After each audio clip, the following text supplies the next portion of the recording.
하나님 말씀 마가복음 13장 21절에서 27절.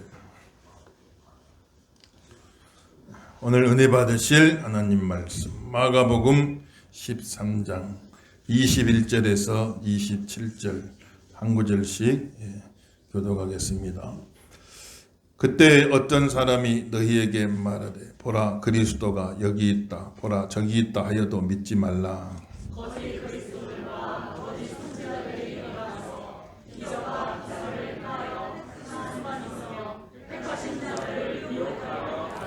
너희는 삼가라 내가 모든 일을 너희에게 미리 말하였노라.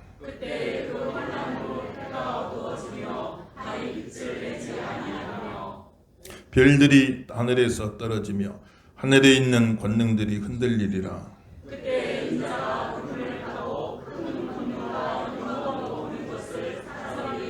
좋습니다. 또 그때 그가 천사들을 보내어 자기가 택하신 자들을 땅끝으로부터 하늘 끝까지 사방에서 모으리라. 아멘. 할렐루야. 큰 은혜가 함께 하시길 예수님 이름으로 축원합니다. 마가복음 13장은 예수님께서 예루살렘 인근 감람산 올리브나무 산에서 종말에 대하여 예수님 재림에 대하여 가르쳐 주신 종말 강화, 감람산 강화 이렇게 이야기한다고 그랬죠. 그래서 예수님께서 정말 예수님 재림 때 어떤 일이 있을 것인가 우리에게 알려주시는데, 먼저 그 예고편이 되는 사건, AD 70년에 로마 군대에 의해서 예루살렘 성이 다 무너지고 성전이 파괴됐던 그 사건과 예수님 재림 때 종말의 사건을 서로 오버랩 시켜가지고 서로 겹치게 말씀을 해주신, 왜냐하면 예루살렘 멸망이 재림 때 사건의 예고편이 되기 때문에 그 예루살렘 멸망 사건을 잘 살펴보면 예수님 재림 때도 이렇게 했구나 하는 것을 우리가 유추해서 볼 수 있기 때문에 두 가지를 겹쳐서 설명을 해드립니다. 그런데 먼저 예수님은 하신 말씀이 여러 징조들이 있을 터인데 난리와 난리의 소문, 전쟁과 전쟁, 기근과 여러 가지 지진이 막 일어나게 되고 심상치 않은 일들이 막 일어나게 될 터인데 예루살렘 멸망 전에도 그런 일들이 많이 일어났고, 그래서 그런 일들이 있을 적에 지금 당장 종말인가 그냥 놀래가지고 두려워하고 혼란스러워하고 그렇게 하지 말아라. 예수님 말씀하신 마치 해산의 고통이 산고가 처음에는 약하게 시작됐다가 점점 가중돼 나중에는 막 견딜 수 없을 만큼 산통이 왔을 때 그때 얘가 태어나는 것처럼 이거는 시작에 불과한데 조금 배 아프다고 금방 얘기 날 것처럼 호들갑 떨지 말라 이 말이에요. 이게 그냥 종말인가 끝인가 막 이렇게 혼란스러워하지 말아라. 그리고 예루살렘 멸망 자체도 하나의 시작에 불과한 거니까 그렇다고 그래가지고 세상 끝나버렸나 하고 혼란스러워하지 말아라. 그 당시 사람들에게는, 유대인들에게는 예루살렘이 파괴되고 성전 불타버린 건 그야말로 종말과도 같은 사건인 건 그게 그들에겐 전부였기 때문에 그게 다 불타버리고 무너지 세상 끝날래 왔구나, 종말에 왔구나 이렇게 생각할 수밖에 없었는데 그렇게 생각하지 말아라. 이제 시작이 되었다. 산통이 점점 이제 시작돼서 점점 가중돼가는, 갈수록 그런 일들이 계속해서 심화가 돼가는, 더 그런 일들이 막 일어나게 되니 난리와 난리의 소문, 전쟁과 전쟁에서 일어나고 여러 가지 기근과 막 지진이 일어나고 이상기후가 일어나고 그야말로 종말이구나 싶은 일들이 막 계속해서 일어나게 될 터인데 그게 점점 심해져 고조되어져 가는 과정 속에 있는 거니까 이제 시작됐는데 그냥 거기서 그냥 종말인 것 같이 그냥 이렇게 생각하지 말아라. 우리 개인의 삶 속에서도 참 다 세상 끝나버린 것 같은 일들이 막 일어나고 아이고 이제는 끝나버렸구나 막 종말이 온 것 같은 일이 일어나도 낙심하지 말라겠어요. 끝까지 믿음으로 견디는 자는 승리할 줄로 믿습니다. 믿음으로 승리하라 그 말이지. 그렇게 말씀하시고 예수님이 참 또 한 가지 말씀하시는데 참 멸망에 가증한 것이 거룩한 곳에 서게 된다. 그건 무슨 말씀인고 하니 로마의 황제가 자기 동상을 성전에 세우려고 하는 그런 시도가 막 일어나게 되고 그 당시에 자격도 없는 자를 대제사장으로 세워가지고 참 그 신성 모독하는 그런 일들이 막 일어나게 되어졌는데, 그럴 때는 예루살렘 성, 이제 하나님의 영광이 떠나버린 성, 예루살렘 성전, 하나님 영광이 다 떠나버린 성전, 하나님의 아들을 곧 있으면 십자가에 못 박아 죽일 그럴 도시, 하나님의 심판이 임하게 될 그 도시, 거기다 미련 두지 말고 빨리 예루살렘성 빠져나와가지고 하나님이 예비하신 피난처로 펠라라는 도시로 있는데 그 도시로 빨리 빠져나가라고 예수님이 말씀하셨는데 그 말씀대로 예수 믿는 성도들은 그 말씀 듣고 그런 분위기가 고조되어 갈 때 예루살렘성에서 다 빠져나왔는데, 그런데 그 당시에 참 거짓 선지자 또 거짓 그리스도, 내가 재림예수다 한 사람이 그때부터 벌써 나와가지고 예루살렘성 빠져나가지 말아라, 내가 재림예수니 로마 군대가 쳐들어와 내가 다 물리칠 것이니까 걱정하지 말고 예루살렘 성에 있으라고 그래요. 그래가지고 그 말 듣고 예루살렘 성에 남아있던 사람들은 로마 군대가 AD 70년에 티투스 장군이 군대를 끌고 와 로마를 군대 끌고 와 예루살렘 성을 다 포위해 개미새끼 한 마리 빠져나가지 못해. 다 포위해. 그 안에 있던 사람들 다 몰살되고 말아, 다 죽게 되고 말아요. 그런 참 역사적인 배경을 가지고 있는 것이니 말세 성도들이 보니까 세상에다가 너무 미련 두지 말고 세상에다 너무 가치를 두지 말고 곧 있으면 다 지금 망할 세상, 장망성이라겠어요. 소돔과 고모라 성 때도 보면은 미련 두지 말아라 그러니 자꾸 미련 두고 뒤돌아보다가 소돔기둥 돼버리고 마는 거예요. 그러니까 예수 믿는 성도들 너무 세상에다 가치 두지 말고 피난처 대신 예수님 바라봐야 돼요. 예수님께로 달려가야 할 줄로 믿습니다만 예수님 바라보고 신앙생활해요. 그래서 그때도 가짜 그리스도, 가짜 재림예수들이 많이 나왔는데 이게 점점 고조되어져 간다. 이제 말세가 될수록 별별 이제 가짜 그리스도, 가짜 재림예수가 많이 나와서 내가 재림예수다 할 사람들이 많이 있는데 여기 있다고 해도 가지 말고 저기 있다고 해도 가지 말아라. 예수님 말씀하시는 예수님 다시 오실 적에는 공간을 초월해서 오시는 거예요. 모든 사람이 볼 수 있도록 예수님 오신다고 말씀하셨어요. 믿으시면 아멘 하십시오. 여기로 오시면 저기 있는 사람은 몰라요. 할 수가 없어. 알 수가 없어. 저기에 계시면 저기 있는 사람하고 여기 있는 사람은 모른단 말이에요. 예수님 그렇게 오질 않는단 말이에요.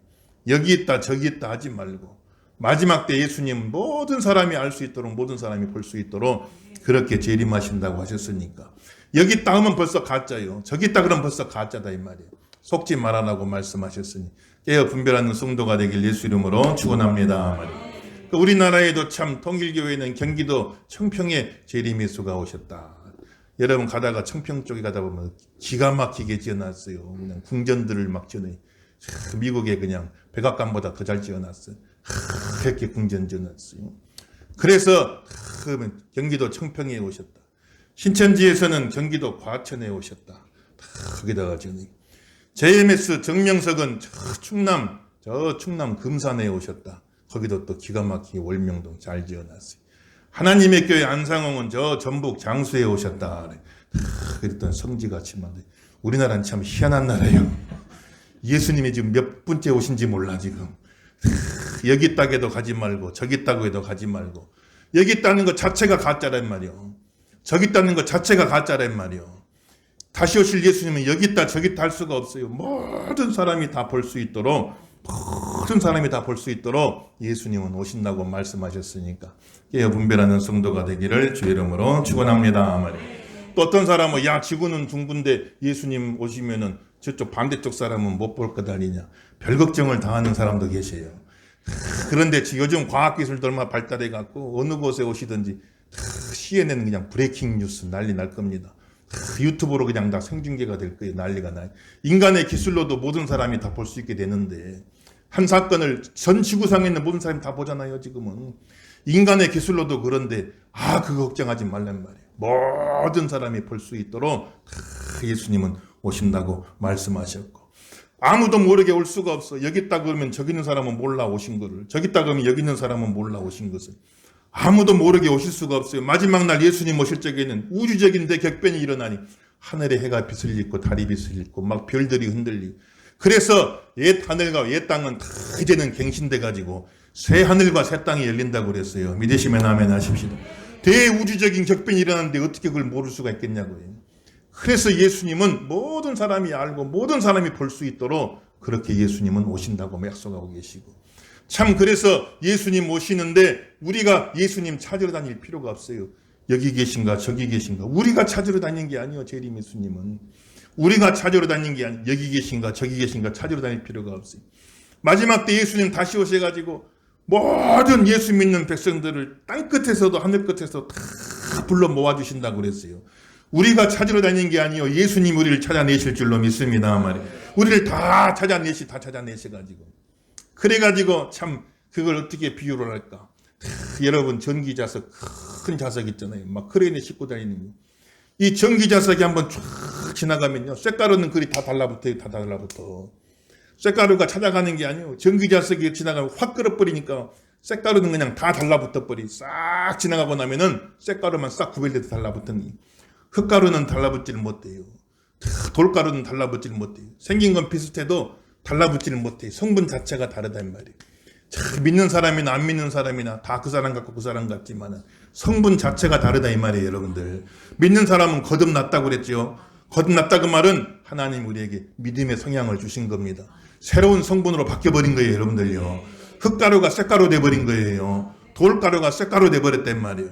그래서 예수님 다시 오셔가지고 다 공중에 재림하실 적에 예수 믿는 성도들은 다 그리 달라붙게 된단 말이에요. 공중에서 주님 뵙게 될 줄로 믿습니다 말이에요. 그러니까 우리가 예수님 찾으러 다닐 필요가, 여기 계신가 저기 계신 찾으러 다닐 필요가 없어요. 우리가 찾는 게 아니요, 예수님이 우리를 찾아내신단 말이에요. 땅끝에 가 있어도 다 믿는 백성들을, 다 천사들을 보내요. 다 그 백성들을 공중에서 불러 모아 주실 것이니까 우리는 걱정할 필요 없고, 마지막 날에 구름을 타고 오신다. 야, 구름 타고 오신다. 하여 목사님, 구름은 수증기인데 그 뭐 탈 게 있습니까? 맞는 말씀이에요.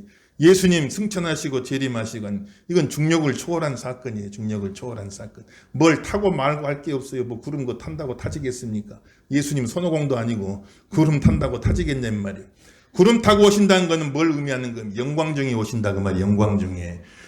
구약 성경에 하나님 임재하실 적에, 시내산에 하나님 강림하실 적에 구름이 가득하게 참 그 신비한 모습으로, 구름이 가득하게 영광스러운 모습으로 하나님이 강림하시는데, 예수님 오실 때도 마찬가지예요. 구름 가운데 오신다. 구름 타고 오신다 그 말씀은 영광 중에 오신다 그 말이에요.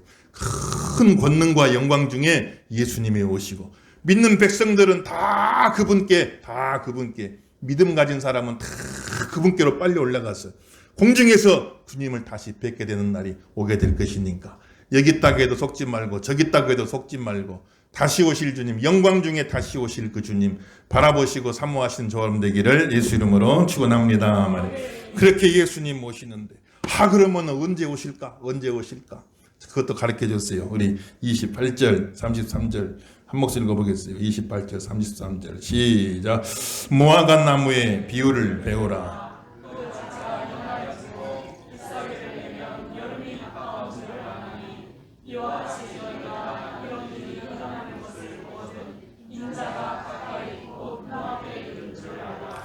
내가 진실로 너희에게 말하노니 이 세대가 지나가기 전에 이 일이 다 일어나리라. 천지는 없어지겠으나 내 말은 없어지지 아니하리라.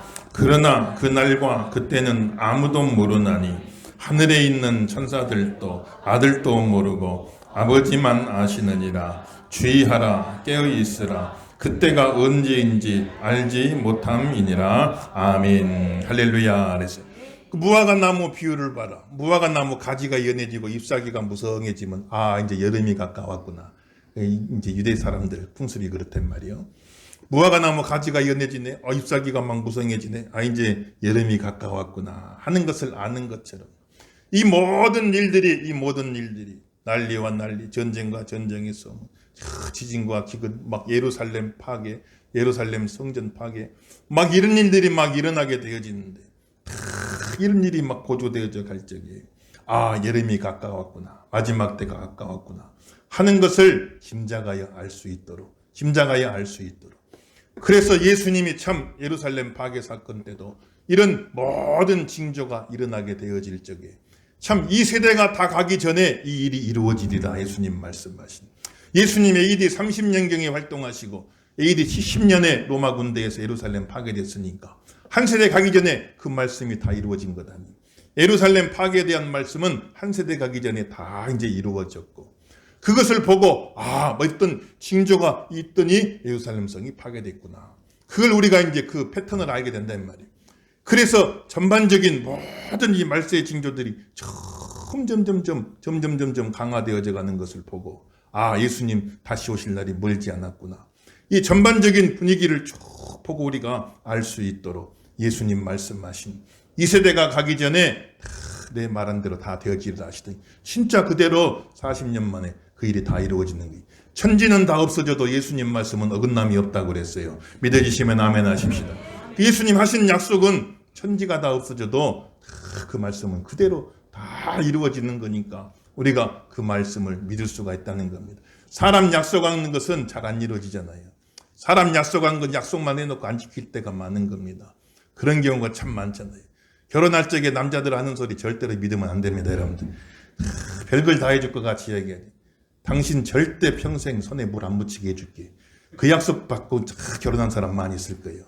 또 약속 지킨 사람은 있어요, 또 있긴 해. 고무장갑 좋은 걸 사줬다는 거예요. 손에 물 안 묻게 해. 약속을 지키긴 지켰는데 예수님 그렇게 하질 않으신단 말이에요. 하신 말씀은 한 점도 어김없이 하늘이 무너지고 땅이 꺼져도 그 말씀은 이루어진다. 이렇게 말씀하고 있는 것입니다. 야, 전반적인 모든 분위기를 볼 때 여름이 가까워 오는구나.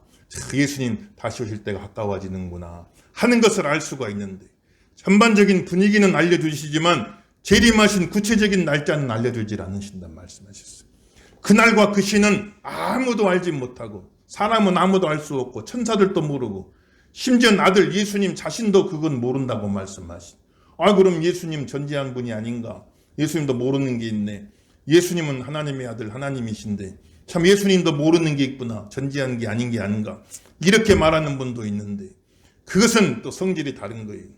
알려고 하는데도 모르는 것이 있고 알려고 하는데 몰라. 그건 전지가 없는 거죠. 전지하지 못한 건데. 그럼 예수님 하시는 그 말씀의 취지는 굳이 알려고 하지 않는 거예요. 알려고만 하면 얼마든지 알 수 있지만 굳이 그 부분은 알려고 하질 않아요. 왜냐하면 이거는 아버지 하나님, 성부 하나님의 전권의 사항, 하나님의 전적인 주권에 관련된 것이기 때문에 그건 내가 굳이 알려고 하질 않는다. 그건 내가 굳이 알려고 하질 않는다. 전지하시지만은 알려고 하면 얼마든지 알 수 있지만은 그것만큼은 내가 굳이 알려고 하질 않는다. 그건 예수님이 전지하지 않다 그 의미가 아니라 예수님이 하나님 앞에 그만큼 겸손하고 순종하셨다 그 말이에요. 그래서 그날과 그 시는 마지막 예수님 재림하실 그날과 그 시는 전반적인 분위기는 알 수 없지만 구체적인 날짜에 대해서만큼은 오직 하나님의 전적인 주권사항이기 때문에 그건 사람은 아무도 모르고 천사도 모르고 예수님도 모르고 하나님만 안다고 말씀하셨으니까 하나님만 아는 그것을 자기가 안다고 한 사람은 다 가짜다 이 말이에요. 그래서 시한부 종말론은 무조건 볼 것도 없이 다 가짜다 이 말이에요. 오직 하나님만 아는 것을 자기가 안다고 하면 그건 다 이단이고 잘못된 것이다 이 말이에요. 그래서 구체적인 날짜는 알 수 없다. 그래 기독교 역사에 수많은 서양에도 그렇고 우리나라도 그렇고 수없이 많은 시한부 종말론 그런 일들이 많이 있어가지고 우리 신앙의 제일 중요한 예수님 재림 사건을 하나의 넌센스로 만들어버리고 코미디로 만들어 말했어요. 지금 참 우리가 예수님 재림을 이야기하면요 세상 많은 사람들이 다 코웃음 쳐요. 코웃음 쳐. 아이고 그때도 온댔더니 이렇게 중요한 진리를 우리 예수 믿는 성도 구원에 완성되는 그날 구원의 절정의 날이요 믿으시면 아멘 하십시오. 이 날을 그냥 코미디로 만들어버려 넌센스로 만들어버려 이건 마귀의 장난이 된 거예요. 여기에 속으면 안 되고 전반적인 분위기는 알 수 있지만은 그날의 구체적인 일시는 오직 하나님만 알고 계신다. 하나님만 아는 거를 자기가 안다고 그러면 그거는 이단이다 이 말이에요. 그러니까 절대로 시한부 종말론에 우리 믿는 성도들은 속으면 안 되고 대신에 항상 깨어있는 백성 되기를 주 이름으로 축원합니다 말이에요. 그러면 왜 그날과 그 시를 알려주지 아니하시는가? 항상 깨어서 준비하라. 항상 깨어서 준비하라. 언제 예수님 오실지 알 수 없으니 분위기는 분명히 점점 무르익어 가고 있지만 정확한 날짜는 알 수 없으니 오늘일 수도 있고 내일일 수도 있으니 그러니 항상 깨어서 오늘 주님 오실지라도 부끄러움 없이 오늘 주님 오실지라도 그분 만날 수 있도록 잘 준비되어서 예수님을 기다리라 하는 그런 뜻으로 그날과 그 시는 알려주지 않는 거예요. 만약에 2030년 1월 1일 오신다 딱 이렇게 이야기해 주셨으면요 우리가 다 그때 준비하고 기다리고 할 것 같죠? 더 그렇지가 않아요. 2029년 12월 31일까지 놀 겁니다 여러분들. 그리고 이제 전날에 시험 볼 적에도요 보면 기말고사 며칠 날 본다 이거에 났잖아요. 그러면은 계속 준비하는 건 아니에요. 딱 그 닥쳐가지고 전날 밤새고 앉았잖아 우리가. 다 그렇지. 사람이란 건 다 그렇단 말이에요. 그러니까 예수님께서 그 날짜를 정확하게 알려주진 않아요. 학교 다닐 때 가만 보면요. 월말고사 있어요. 기말고사 있어요. 월말고사도 어렵고 기말고사도 어려운데 제일 어려운 시험은 뭐예요? 쪽지 시험이에요. 쪽지 시험. 갑자기 선생님이 시험을 봐. 선생님 돌아가지고 차렷 경례하고 다 책 다 가방에 집어넣어. 그러면 그때 시험 보기 시작하는 거예요. 그러니 그때는 굉장히 짜증나죠. 돌아가지고 책 가방에 집어넣으면 에이 막 다 그런다며. 갑자기 또 시험 보니까. 근데 가만 생각해 보면, 지금 생각해 보면 그 선생님은 참 좋은 선생님이었어요. 학생들 어떻게든 공부 더 시켜보려고. 안 해도 되는 일이잖아요. 월말고사 채점하는 것도 얼마나 힘들어. 기말고사 채점하는 것도 얼마나 힘들어요. 굳이 안 해도 되는 것인데 그거 다 쪽지 시험 번번이 보면 그거 다 채점해가지고 하려면 얼마나 참 선생님은 번거로운 일이겠어요. 그거 안 한다고 누가 뭐라 할 사람도 없는데 애들한테 좋은 소리도 못 들어가면서 그래도 공부시키려고 어떻게든 하나라도 더 공부하게 만들려고 그런 그 깊은 뜻이 있어 하는 걸 우리가 볼 수가 있어요. 그때는 참 짜증스럽지만 지나고 보면 그분이 참 좋은 선생님이었던 거예요. 예수님도 마찬가지. 하나님도 그렇게 마찬가지. 예수 믿는 성도들이 항상 깨어서 준비할 수 있도록 언제 주님 오실지 알 수 없기 때문에 전반적인 분위기는 알 수 있지만 구체적인 날짜는 모르기 때문에 오늘일 수도 있고 내일일 수도 있으니까 항상 깨어서 예수님 오실 준비하고 신앙생활 잘하라는 취지로 그렇게 하시는 것이니까 예수 믿는 모든 성도 다 깨어서 주님 사모하는 귀한 종들 되기를 예수 이름으로 축원합니다. 그러니 로마의 대박해 때 참 기원 300년경에 그 당시 성도들이 앞으로 1700년 후에도 예수님 안 오실 걸로 알았으면 그때만큼 절실하게 신앙생활 하겠어요. 절실하게 사자밥이 됐잖아요. 주님 다시 오실, 지금이라도 주님 오실 줄로 믿고 그 믿음 가지고 다시 오실 그 주님 앞에 부끄럽지 않으려고 목숨 바쳐 순교하고 신앙생활 한 거 아닙니까? 1700년 지난 뒤에도 안 오셔. 그걸 알았으면 그렇게 절실하게 하셨겠냔 말이에요. 기원 참 1300년경에 종교개혁 때 수많은 성도들이 화형을 당하고 어려움 당하고 그럴 때 700년 뒤에도 예수님 안 오실 걸 알았으면 그때 성도들이 그렇게 절실하게 신앙생활을 했겠냔 말이에요. 지금 당장이라도 예수님 오실 수 있다고 믿었기 때문에 다시 오실 그 예수님 앞에 부끄럽지 않으려고 믿음 지키고 화형도 당하고 어려움도 당하면서 다 신앙생활하고 승리한 걸 볼 수가 있는 거예요. 왜 구체적인 날짜를 안 알려주셨냐? 오늘이라도 올 수 있다는 믿음 갖게 하시려고, 오늘이라도 올 수 있다는 믿음 갖고 그 예수님 앞에 부끄럽지 않으려고, 그 신앙생활 하게 만들려고 그 날짜는 비밀에 감춰놓으신 것이다 이 말이에요. 전반적인 분위기는 알지만 구체적인 날짜는 알 수가 없어요. 오늘일 수도 있고 내일일 수도 있는 겁니다. 깨어 기도한 성도가 되시길 예수 이름으로 축원합니다 말이에요. 그래서 예수님 다시 오시기를 바라며 깨어서 준비한다 하는 건 구체적으로 뭘 의미하는가? 34절에 37절, 이거 34절에 37절 있습니다. 시작. 가령 사람이 집을 떠나 타국으로 갈 때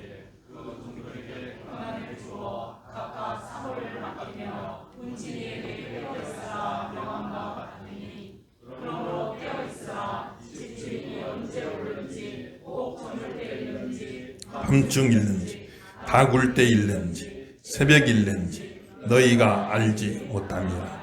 그가 호련히 와서 너희가 자는 것을 보지 않도록 하라. 깨어 있으라. 내가 너희에게 하는 이 말은 모든 사람에게 하는 말이니라 하시니라. 아멘. 할렐루야. 그럼 깨어서 예수님을 기다린다 하는 거예요. 그럼 다 손 놓고 하늘만 바라보고 있냐는 말이. 그게 아니고 깨어서 예수님 기다린다 그 말이 손 놓고 다 하늘만 바라보고. 예수님 승천하실 적에도 천사들이 꾸짖죠. 왜 하늘만 쳐다보고 있느냐. 천사들이 꾸짖죠. 그럼 예수님 이제 나오시나 저제 나오시나 하늘만 바라보고 있는 그게 깨어서 예수님 기다리는 건가? 그게 아니고 집주인이 멀리 출타할 때 비유로 말씀해. 집주인이 멀리 출타한다. 그 말은 예수님 부활 승천을 말이. 멀리 출타하는데 그 출타할 때 집의 종들에게, 집은 교회를 말하고 종들은 성도들을 말해요. 집의 성도들 종들에게 일을 맡겨놨단 말이에요. 일을 맡겼다. 일을 맡겨놨으니 그 일을 열심히 잘하고 있으란 말이에요. 열심히 잘하고. 예수님이 부활 승천하시면 출타하시면서 우리 교회에 맡기신 일이 뭡니까? 너희는 가서 모든 족속으로 제자를 삼아서 아버지와 아들과 성령의 이름으로 세례를 주고 내가 너에게 가르친 모든 것을 다 가르쳐 지키게 하라고 말씀하신 지상 명령을 내려주신 것입니다. 그리고 참 몇 날이 안 돼요. 성령이 마실 거예요. 성령 충만 받아서 예루살렘과 온유대와 사마리아와 땅끝까지 가서 복음 전하라고 예수님 말씀하신, 참 부활하시고 승천하신 예수님이 교회에 맡겨주신 일이 뭡니까? 교회에 맡겨주신 사명이 뭡니까? 복음 전하여 영혼 구원하는 일이.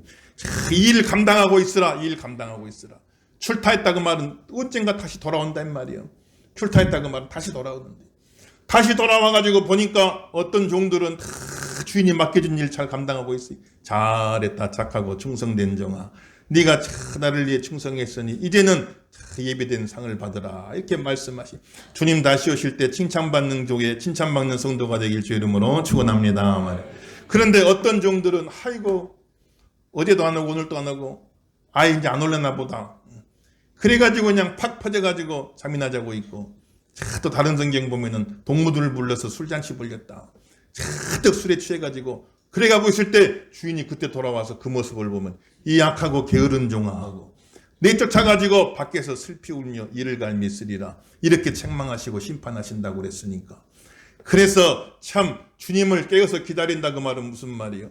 주님이 맡겨주신 사명 잘 감당하고 있는 것, 다시 오실 주님, 재림의 주님을 기다린다, 하늘만 쳐다보고 이제 오시나 저제 오시나 그걸 말하는 것이 아니라 주님이 맡겨주신 그 사명을 잘 감당하고 있는 모습, 이것이 바로 깨어서 주님을 기다리는 성도의 자세가 되어지는 거니까. 각자에게 맡겨주신 사명, 우리 교회에 맡겨주신 사명, 한 영혼이라도 전도하고 구원하고 한 영혼이라도 복음 전도해 참 땅끝까지 복음 전하라 하신 이 말씀 순종하는 교회가 되길 주 이름으로 축원합니다. 그래서 진짜 잘 기다리는 사람은 주인이 오셨는데도 오신 줄도 모르고 그 일하고 있는 사람이요. 주인님이 오신지도 모르고 그 일 열심히 하고 있어요. 그리고 주인이 뒤에 와 계신데도 그걸 몰라. 그 일 최선을 다 열심히 하고. 그래 주인이 나 왔어. 그래 나 왔어. 잘했다 착하고 충성된 종아. 이게 진짜 제대로 잘 기다리는 사람의 모습입니다. 하늘만 쳐다보고 이제나 저제나 깨어 기도하고 재림을 기다리는 성도의 바른 자세는 날짜 계산만 하고 있는 것이 아니라 내게 맡겨주신 일이 무엇인가, 내가 구원해낼 영혼들이 누군가, 그걸 생각하고 그걸 계산하고 있는 사람들이 진짜 예수님을 잘 기다리고 있는 사람이니까. 여러분 주변에 아직 예수님 알지 못한 영혼들이 있으니, 아직 복음을 듣지 못한 영혼들이 있습니까? 다 깨어서 기도하고 아무튼 예수 믿으세요. 예수 믿으세요. 복음 전하고 영혼 구원하는 게 재림을 기다리는 성도들이 깨어 준비하는 가장 아름다운 모습이다 이 말이에요. 이 모습이 있기를 주 이름으로 축원합니다. 그래 복음 전하다가 다시 오실 예수님 만나야 된다 이 말이지. 그래서 참 재림을 기다리는 성도는 두 가지로 비유되는데, 첫째는 신랑을 기다리는 순결한 신부. 신랑을 기다리고 있어야 돼. 신부가 신랑을 기다리고 있어야 돼. 신랑이 와보니까 기다리고 있지도 않아. 그 신부를 누가 데려가겠냔 말이에요. 신랑을 기다리면서 자신을 순결하게 지켜야 돼. 신랑이 와서 보니까 신부가 이 남자 저 남자 만나고 다니고 다 더럽히고 말했어. 그 신부를 누가 데려가냐 이 말이에요. 그래서 재림을 기다리는 성도의 참 모습은, 첫째는 신랑을 기다리는 순결한 신부, 두 번째는 주인을 기다리는 충성된 종. 주인님이 언제 오실지 알 수 없으니까 그분 맡겨주신 일에 최선을 다해서 그 일을 하고 있을 적에, 그때 주인이 언제 온지도 모르게 오셔가지고 잘했다 착하고 충성된 종아 하고 칭찬하시는 게, 그게 참 아름다운 바람직한 성도의 모습이 되어진다 하는 것이니까, 오늘 말씀을 들으시고 언제 주님 오실지 알 수 없으나 더 깨어서 기도하며 더 복음 전하고 영혼 구원하고 주님 맡겨주신 일에 책임 충성 다하시 주님 기다리는 성도가 되기를 예수 이름으로 축원합니다.